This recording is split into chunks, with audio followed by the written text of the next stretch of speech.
In this quick tutorial, we're going to cover the pan and select options of Plangarden.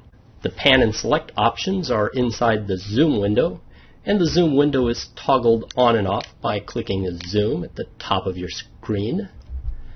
The plan and select tools are accessible by clicking on the little triangle here in the zoom pan window. Here you can see we can do a pan garden, select all, select garden objects, or select vegetables. The first thing you need to know about all of these features is that they are used when you are inside of a garden area and on a part of the garden that doesn't have anything that is selectable. So if I click and move the mouse around when I'm panning, I simply pan around the garden area. I'm not moving the garden, I'm just actually navigating around my garden map.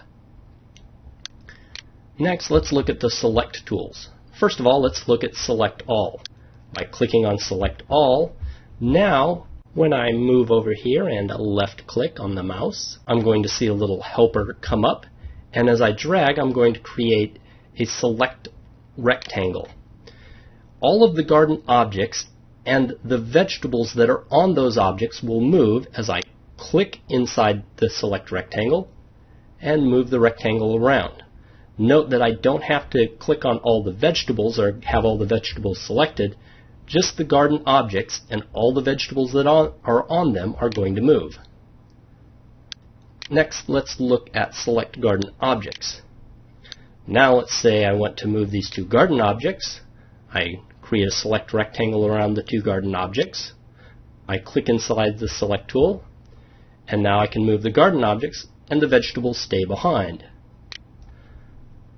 I can also select vegetables. And now, as I select an area, when I click and move the select rectangle, only the vegetables that are inside that select area, not the garden objects and not the vegetables that are on those garden plots, are going to move along with me. And those are all the pan and select tools available inside of Plangarden.